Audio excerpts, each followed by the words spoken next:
Bienvenidos a Noches de Leyenda, en donde les cuento las historias con las que crecí y de las que soy guardián. En diversas culturas se le da vida a la naturaleza, es decir, hay una deidad o espíritu encargado del agua, del fuego, de la lluvia y por supuesto del monte. De esta manera se crea una relación de respeto y cuidado por parte de los pobladores. Decidí englobar o usar más bien la palabra monte para referirme a todo espacio natural, no solamente a los espacios áridos que conocemos como monte o las montañas que conocemos como monte, ¿no? Lo usé para englobar todos estos espacios naturales, desde selvas, los espacios áridos, los espacios que están entre ríos, espacios naturales en general, ¿no? Los usé para englobar solamente a estos seres, a estas deidades guardianes, por eso del monte. Algunos ejemplos de guardianes del monte son Yuncax de la cultura maya, tenemos también a Balam de la cultura maya, Ñayucu de la cultura mixteca. Junto a ellos podemos mencionar a Kiwik-Golo, que es como un cuento o leyenda veracruzano, los duendes y por supuesto chaneques y aluches. Vamos a comenzar con Yuncax, traducido como el Señor del Bosque. También es confundido como el dios de la cosecha maya o con el dios de la cosecha maya. A Yuncax se le pedía permiso y se le sigue pidiendo permiso para poder cazar a los animales del bosque, de los cuales se alimentaban los mayas. Se realizaba una petición en forma de oración, especificando la especie que se cazaría, así como la cantidad. También se le ofrecían cosechas a modo de agradecimiento. Vamos a ver que es muy común que a estos seres o guardianes se les ofrezca algo a cambio, ¿no? A cambio de su protección, a cambio de poder ingresar a su territorio. Un campesino maya relató la historia de uno de sus familiares, quien dejó de lado estos pequeños rituales. Cuenta cómo empezó a recibir amenazas por parte de los animales. Lo atacaban, le gruñían y a veces ni siquiera conseguía cazar alguno. El hombre enfermó por falta de alimento y él sabía que la razón era haber molestado a alguien o a algo en el bosque. Es muy común este tipo de historias, es muy común. Incluso lo hemos escuchado por ejemplo, la que más tengo presente es en Día de Muertos, esta historia que me contaban desde pequeño de que no se debe salir o no se debe dejar de lado la tradición de ir a visitar a los difuntos al panteón, porque si no algo malo puede pasar, ¿no? Está este señor que decidió no ir un año a visitar a sus difuntos y pues murió en su hamaca, ¿no? Se dice que fue porque los muertitos se sintieron con él y vinieron a reclamar su alma para ellos, ¿no? Es lo mismo aquí, es un ritual que se deja de lado por pensar que no va a pasar nada y pues ahí está, ¿no? Piensen que es coincidencia, piensen que es de verdad esto que está pasando, pero pues hay algunos que dejaban de cazar, dejaban de ver animales, los animales los atacaban en cuanto entraban a su territorio, o bien algo les pasaba dentro de ese territorio. Seguimos con Kanan Sayabob Ob. Esta diosa tiene las llaves de los cenotes para regar y se relaciona estrechamente con San Miguel Arcángel, que es guardián de la mayor fuente de agua. En cuanto a Kanan Sayabob, no pude encontrar mucha información, pero acerca de San Miguel Arcángel, aquí en mi pueblo, en Nombre de Dios, hay una imagen que se encuentra en el Templo de Jesús, que ya platiqué de él en sus videos, pero se tiene a San Miguel Arcángel como una de las imágenes religiosas ahí.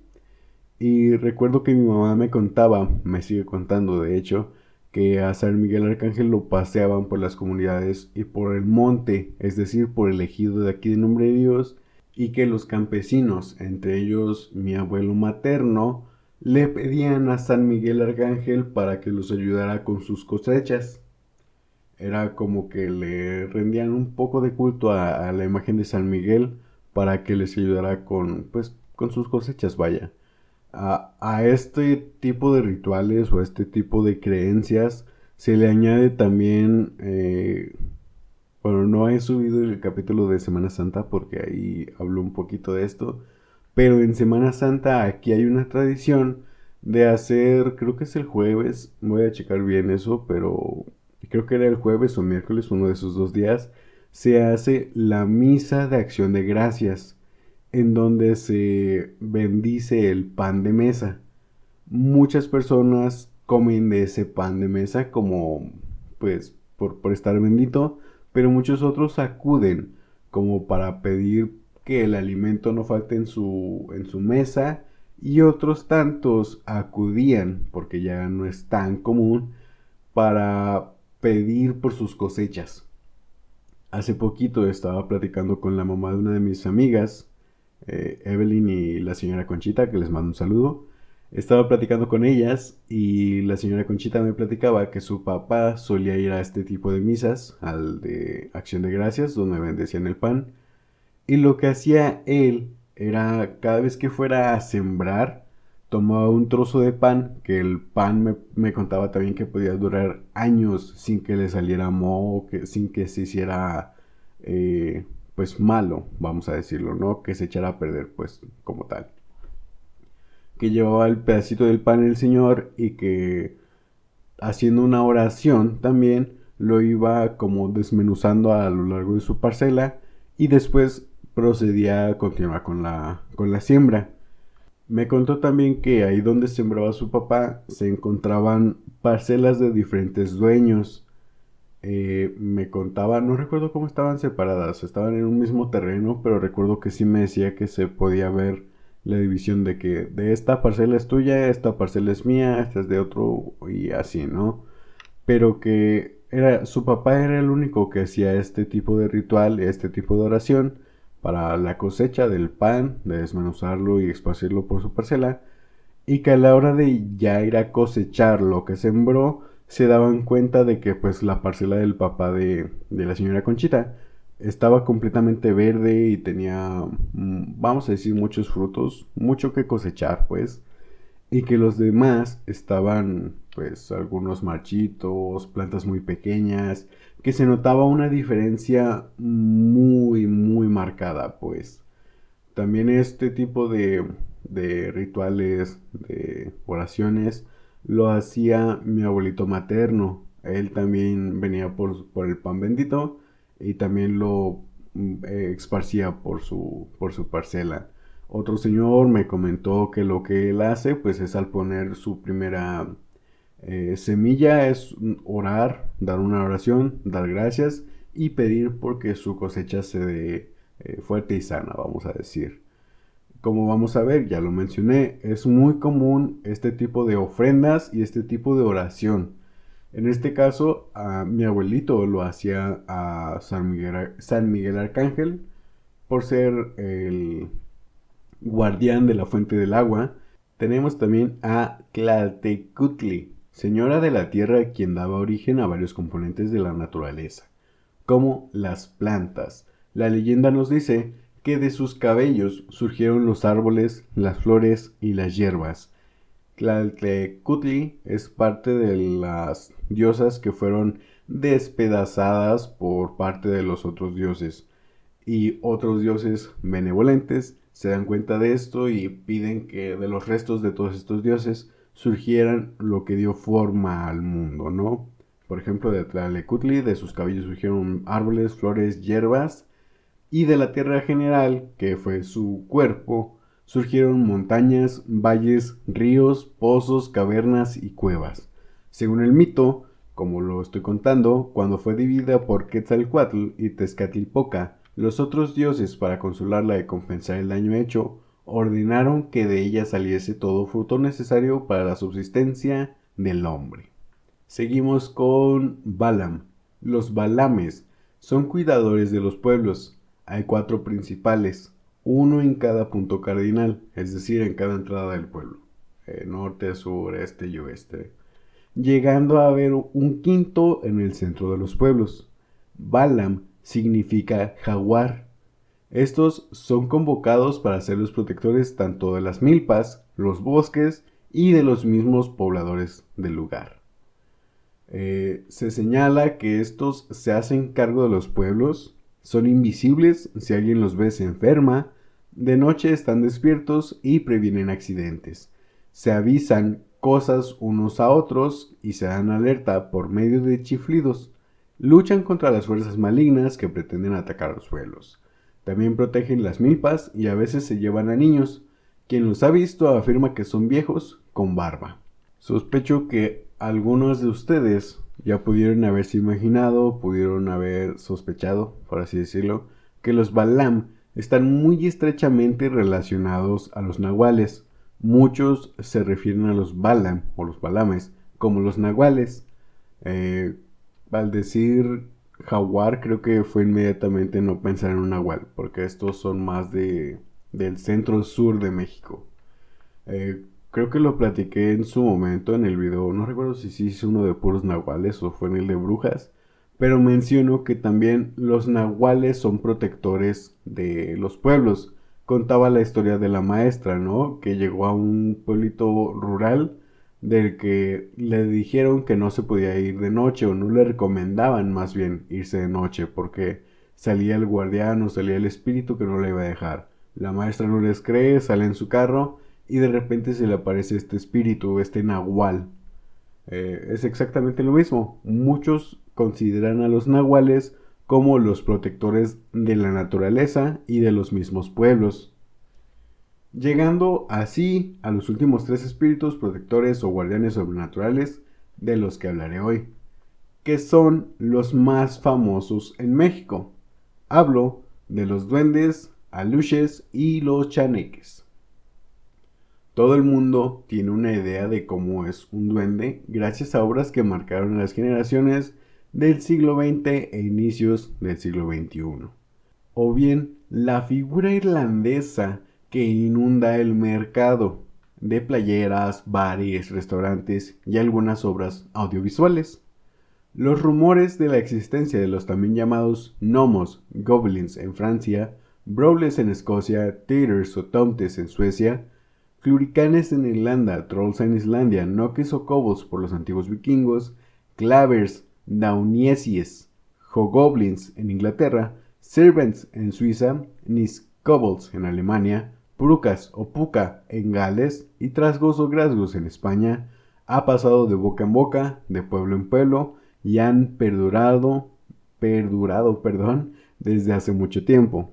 Las culturas maya, azteca e inca nombraron a seres con características similares a estos, siendo los Hunchuch, los Mgora, los Cucumis, los Momoyes, los Pomberos, el Tintín, el Chusalongo, el Muki, el Anchancho, el Trauco, los Gamudos, los Baabaalos, los Balamovs, los Ahueques, los Socoyoles, los Tzitzimimes y los Las, así como los chaneques y aluches, que son los más conocidos en México. Los duendes son seres míticos que se encuentran presentes en casi todas las culturas del mundo. Su figura combina elementos de lo sobrenatural, lo travieso y lo protector. Son descritos como seres invisibles pero capaces de interactuar con los humanos y animales. Protegen el hogar, la familia, los cultivos y castigan la falta de respeto hacia la naturaleza. Al mismo tiempo, son figuras mitológicas que habitan cuentos, leyendas, literatura, arte y tradiciones rituales, simbolizando aspectos psicológicos, sociales y morales de la vida humana. Creo que la figura más famosa de un duende que conocemos es el Leprechaun o Leprechaun, como se diría textualmente. Este Leprechaun o este duende es esta figura de un duendecillo, vamos a llamarlo, que viste completamente de verde, que lleva un trébol en su ropa, que lleva un trébol en su mano y que tiene su barba y bigote de color rojo. Es este mismo que inventó el mito, la leyenda de que esconde su olla llena de oro del otro lado del arco iris. Los duendes son familia de los Fays. Bueno, son estrechamente ligados a los Fays, que son las hadas. Hay muchas historias de los duendes por parte de los irlandeses, islandeses, que es más allá de donde viene pues esta, vamos a decirle, imagen que todos conocemos de los duendes, ¿no? Pero hay demasiados. Este solamente es uno, es el Leprechaun. Tenemos a los Hobgoblins, que son un poquito más como los pintan en la película de las Crónicas de Spiderwick. Ojalá que sí la hayan visto. Si no, son parecidos a los Gremlins, estos duendes verdes, todos asquerosos. Pero hay muchísimas historias, que es a lo que iba. E incluso han sido representadas, como lo mencioné, en obras tanto escritas como audiovisuales. Creo que la que tengo más presente, porque es una de mis favoritas y la recomiendo ampliamente, perdón, es Trollhunters, Historias de Arcadia. Es una obra audiovisual o una serie animada producida por Guillermo del Toro. Esta está basada en unos libros y cuentan la historia de los troles en Arcadia, California, y también se muestran algunos duendes. En esto se muestra uno de los mitos y leyendas más famosos de prácticamente todo el mundo, que es de los duendes llevándose a los niños pequeños. Esto lo hacen a manera de renovar la sangre del clan duende. ¿Por qué? Porque necesitan sangre de humano, en este caso pues lo más fácil es conseguirla de un niño. Se llevan a los niños, pero no dejan el lugar solo. De la cuna o de la cama de donde toman a este niño, dejan a un sustituto. Es decir, dejan a uno de los suyos, a un duende, que se va a hacer pasar por aquel niño que se robaron.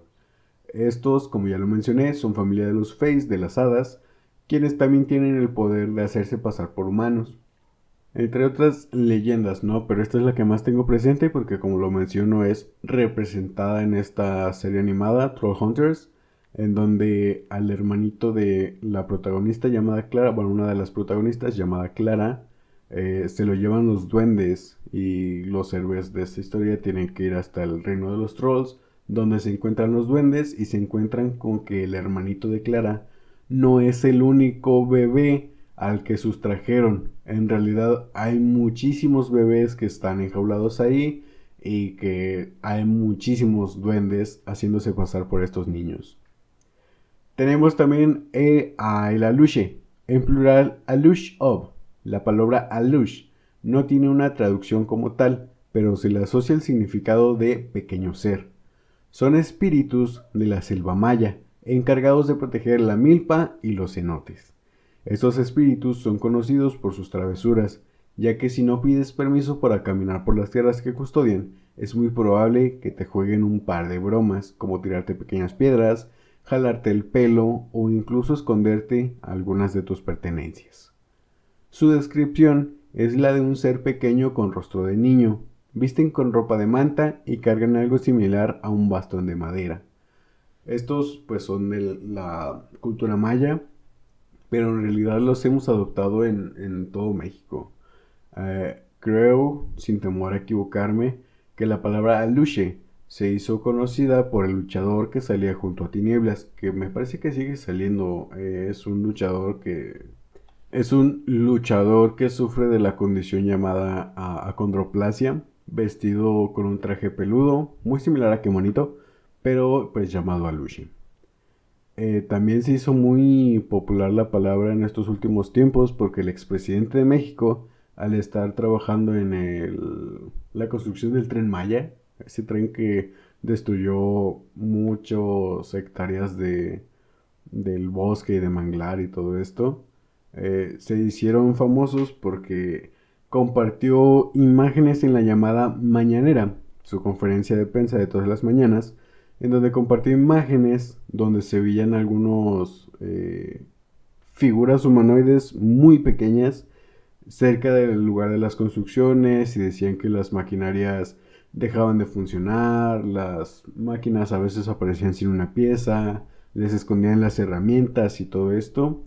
También hay uno en Ciudad de México, creo que era Ciudad de México, conocido como el Puente de los Aluches, donde hay como una especie de pirámide y en este los trabajadores tenían que pedir permisos, sino también les escondían la herramienta, les destruían o les descomponían más bien pues la maquinaria con la que iban trabajando.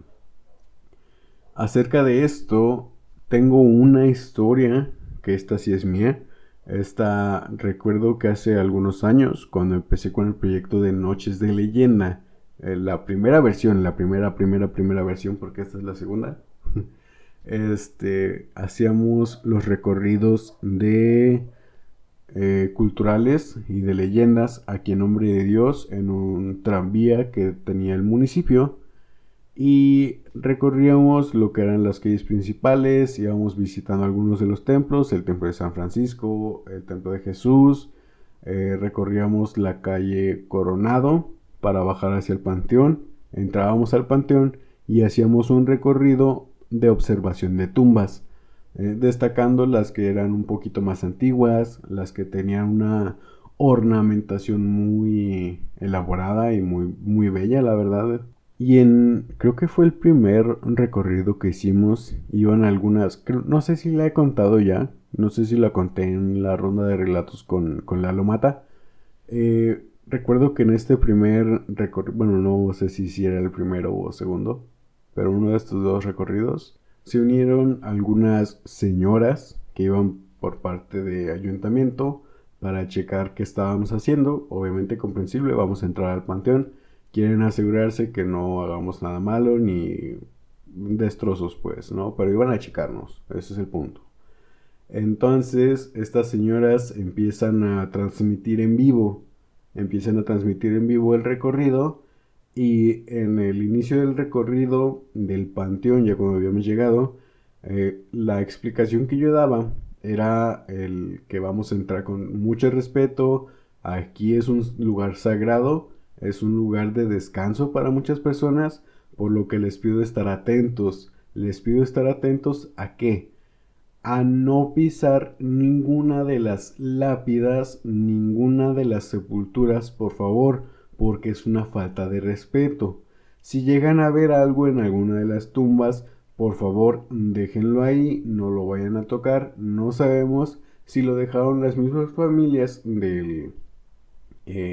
del finado o si alguien más con alguna intención que no conocemos lo dejó ahí. Así que por favor síganme y vamos a empezar el recorrido. Fue lo que yo les dije. Pero remarcando el por favor seamos respetuosos con el lugar. Venimos como visitantes y por este mismo hecho no podemos ni tocar ni pisar nada, por favor, ¿no? Les remarqué muchas veces el por favor. Sean cuidadosos en donde pisan. Por favor sigan el camino que está marcado. Y otra vez les dije, no pisen las sepulturas. Pues estas señoras, bueno, una de ellas, tengo que admitirlo, una de ellas nada más fue la que no me hizo caso en esto.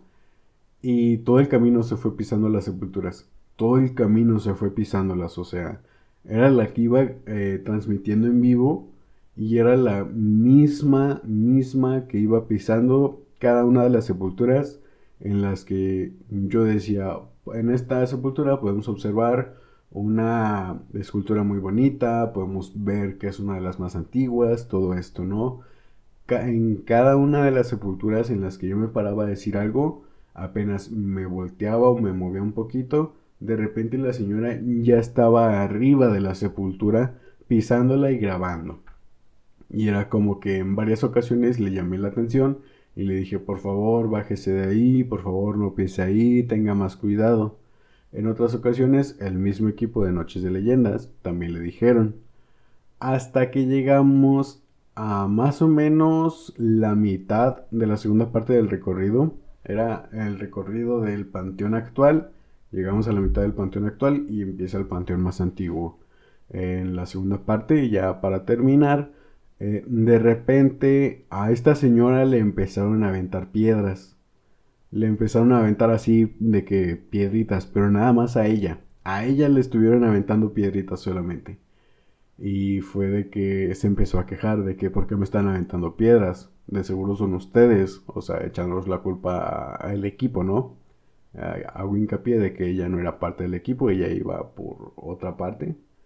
Y pues así siguió toda la parte final del recorrido. Salimos del cementerio e íbamos a un terreno que está por ahí, que es de propiedad de uno de los profes del Museo Contalpa, del profe Jera, que también le mando un saludo. Íbamos ahí a terminar el recorrido en una pequeña fogata y empezar a contar historias. Cuando esta señora se sienta como dándole la espalda al panteón, porque está ahí afuera justamente este terreno. Le da la espalda al panteón y es la única que está sentada, es que no sé cómo describirlo. Estábamos en un círculo y a veces estaban dos hileras de sillas, así formando el círculo, la circunferencia pues. Ella era la única que estaba como que aislada, vamos a llamarlo. Era la única silla que estaba en ese lado, nadie estaba ahí y de repente le empezaron a aventar piedras de nuevo por la espalda. Nuevamente nos dice es que me están aventando piedras, es que de seguro son ustedes, que seguro pues son los que me están aventando piedras, decía. A lo que pues nos volteamos a ver todo el equipo andaba ocupado, estábamos la Lomata y yo contando las historias, el profe Jera también estaba contando historias, los demás del equipo estaban acomodando lo que se iba a degustar en esa noche, acomodando los bombones, acomodando algunos tamales, buñuelos, y esta señora seguía con que le estaban aventando piedras, y sí se podían escuchar las piedritas cuando caían, se escuchaba pues el rebotar en la tierra ya cuando caían las piedritas. Cabe recalcar que no eran piedras grandes, eran piedritas pequeñas. Pero pues yo lo asocio a eso, al que faltó el respeto a un lugar pues sagrado prácticamente, y a alguno de los guardianes no le gustó y pues fue a perseguirla un ratito. Tenemos también a los chaneques, del náhuatl chane, el que habita en lugares peligrosos. Se consideran protectores de sitios como ríos, lagos, bosques, selvas y de los animales que ahí habitan. Las leyendas y relatos acerca de ellos sostienen que tienen la capacidad de desorientar a las personas que se adentran en su territorio, a modo de defensa de este. La descripción de los chaneques es muy similar a la de los aluches, seres pequeños y dependiendo del sitio, con cara de niño o anciano. De los chaneques o guardianes que pierden a los caminantes, hay muchísimos. Tengo la historia de uno de mis tíos que ya falleció. Él contaba que pues se dirigía de su trabajo a la casa, me parece, y que de repente se desorientó. Nunca le había pasado eso. Se desorientó y terminó yendo de aquí para darles una, ¿cómo decirlo? Como una rota de lo que siguió. Vamos a decir que se encontraba salida en nombre de Dios hacia Vicente Guerrero, cerca de donde se encuentra el monumento a San Francisco de Asís, y se fue caminando buscando su casa y llegó hasta lo que conocemos como el entronque de la Constancia. Es ahí en el entronque de la Constancia cuando ve a algunos de mis familiares por parte de mi mamá y los reconoce. Ellos lo reconocen y le preguntan qué está haciendo ahí. Y él les contesta, pues ya voy para la casa. No, pero pues se pasó de más, oiga. Y así hay muchísimas. La misma historia que yo conté en... Ay, se me fue el nombre. La ronda de relatos. El que me hayan cerrado como el camino junto con otro muchacho en esa huerta, pues es algo extraño. Así le ha pasado a mucha gente. Está una historia en el libro de Morras Malditas, que es un podcast que también les recomiendo mucho. En este libro y en el podcast comentan mucho esto también, que hay guardianes que pierden a los caminantes y los hacen caminar hasta una parte de la zona por la que van caminando. No recuerdo bien cómo se llama, pero es por Oaxaca. Hay unas partes donde hay lo que se conoce como sótanos o cuevas, pero están las cuevas y la entrada está completamente horizontal. Entonces no se va a ver por la vegetación y hacen que vayan hacia allá. Hay muchísimas historias. Es de las mismas Morras Malditas, el mismo podcast y el mismo libro, en donde vienen historias de Ñayuku, que en esta ocasión yo no voy a contar porque pues no son mías, yo la leí ahí y pues eso sería plagio.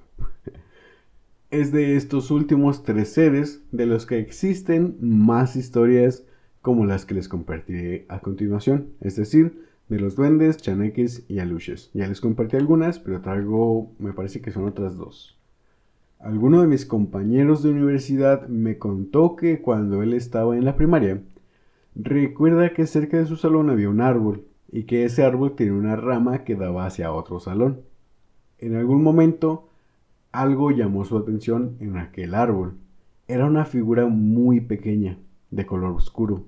Recuerda haberlo visto caminando sobre la rama hacia el otro salón. Describe que no caminaba a cuatro patas, sino de manera erguida sobre sus patas traseras. Es, fue lo, Inmediatamente fue lo que le pregunté, de que no viste un gato, no viste algún animal que estaba pasando del árbol al salón. Ya me dijo, no, no recuerdo haber visto un animal, no recuerdo haberlo visto caminando en sus cuatro patas como un animal. Esto era como, sí me dijo, esto era como un gnomo, así como te los ponen en las series y caricaturas. Yo lo vi así, era un humanito que iba caminando por la rama hacia el otro salón. Eso fue lo que vi, me dijo. En algún foro recuerdo haber leído la historia de una chica que contaba cómo le habían regalado un duende, pero que ella no creía en eso. Tengo que hacer una pausa o un paréntesis, se me olvidó ponerlo, pero hay un museo del duende aquí en México. No recuerdo muy bien la parte, pero está en el primer pueblo mágico que hubo aquí en México. Ahí y en muchos lugares te pueden vender o regalar tu duende. ¿Por qué digo que te lo pueden regalar? Son figuritas, pero ellos y las personas que creen más en los duendes tienen la fiel creencia de que estos están vivos. Si tú les pones o das ofrenda y les pides cosas, estos van a hacer lo que tú quieras mientras pues les sigas dando la ofrenda, ¿no? Mientras seas bueno con ellos. Estos duendes, chaneques, aluches también pueden ser creados por parte de brujos que tengan la capacidad de hacerlo. Pero la historia es que a esta chica le regalan un duende. Pero que ella no creía en esto. En ese entonces, la novia de su hermano le decía que tenía que pedirle cosas y darle algo a cambio. Un día entre juegos, la cuñada de esta chica le dijo al duende que la asustara para que creyera en él. Más tarde ese día, la chica a la que le regalaron el duende se encontraba doblando ropa, cuando siente que algo se sube a su cama y le toca la espalda. Al voltear, solo alcanzó a ver una pequeña figura bajando de su cama. También narra que en otra ocasión su madre estaba por la noche en la cocina sentada cerca de una barra y pudo sentir cómo le tocaban la espalda con un palo. Hace la aclaración de que la figura de su duende venía con un palo. A partir de esa ocasión, la madre comenzó a sentir que algo se subía a su cama por la noche y podía escuchar pequeños susurros. Hay muchísimas historias acerca de seres sobrenaturales que actúan como los guardianes del monte, pero quiero aprovechar para mencionar que no solo los seres fantásticos de los que hablé hoy son protectores de la naturaleza. Hay personas de carne y hueso que ayudan con esta gran labor, que no tiene fin. Por mencionar algunos de los que sigo en redes sociales, están Damianimals, que se encarga de concientizar acerca de la manipulación y del cuidado de especies salvajes. Él lo hace porque trabaja junto con Profepa y Semarnat, me parece. A él le hablan cada vez que ninguna de estas dos instancias puede acudir al llamado para la remoción, sí se dice remoción, para la manipulación pues o el traslado de alguna especie que la ciudadanía se encontró, ya sea alguna serpiente o algún otro animal. He visto que él ha rescatado búhos, lechuzas, serpientes, también gatos. que no debería haber gatos salvajes, la verdad. Gatos domésticos salvajizados, esa es la palabra. También se encuentran Dulce de Pregúntale al Biólogo, Biologando con Miguel, Ojos de Bióloga, que creo que está relacionada con el canal y páginas de Biologando con Miguel. Y pues ellos se encargan de realizar divulgación acerca de diversas especies de flora y fauna, así como de dar a conocer algunas de las problemáticas a las que se enfrenta la naturaleza. Y en cuanto a personas que conozco en la vida real, se encuentran Israel Valdés, mi jefe en Crux Habitat, quien además de realizar actividades de turismo de aventura, turismo sustentable y turismo de naturaleza, realiza actividades sobre la herpetofauna, como concientizar, visibilizar el que este tipo de animales, la herpetofauna, es decir, las serpientes y anfibios, porque también se dedica a la ofidiología, a dar a conocer todo esto, es que no son animales malos, no te van a atacar nada más por atacar, y pues también se dedica a dar pláticas acerca de estos animales, su correcto manejo, qué hacer cuando te encuentras uno en la naturaleza. Él ha ido a algunos parques naturales, a algunos ranchos que se dedican a renta de cabañas, a cuerpos de bomberos y policías, a darles pláticas y cursos de manejos de este tipo de animales. Tengo muy presente que él me contó que en alguna vez en San Luis Potosí le hablaron para que fuera a dar un curso de manejo herpetológico porque los guías que se encontraban trabajando ahí era de que todos los días que tenían grupo fijo mataban algunas 2 o 3 serpientes. Y pues había muchas quejas por parte de los turistas de que, oiga, aquí hay una serpiente en el camino. Llegaba el guía o le hablaban al guía como con la idea de que pues la va a mover, nos va a decir qué onda. Y pues no, llegaba el guía y le daba un machetazo a la pobre víbora y pues listo, ya pueden pasar. Y pues se quejaban de eso los turistas. Así que le hablan a Isra para que les dé un curso de manejo herpetológico a estos guías y a los bomberos de la zona para que supieran cómo moverlos. E incluso les regaló sus ganchos y sus pinzas para serpientes. También están la doctora Yamel Rubio y Mariana Valeria, quienes acompañadas por el equipo del Museo del Jaguar de Cabazán San Ignacio, Sinaloa, y por sí mismas, son guardianas del secreto de los jaguares, y día con día luchan por la protección de esta especie que se encuentra en peligro de extinción. Creo que con esto puedo terminar. Este video lo hice porque hace algunas semanitas, hace algunos días, fue el Día Mundial del Medio Ambiente y que pues quería que mejor que invitarlos hoy no solamente a convertirse en guardianes de las historias que les compartí, sino también convertirnos en guardianes del monte. Con esto me despido. Muchas gracias por llegar hasta el final. Nos vemos.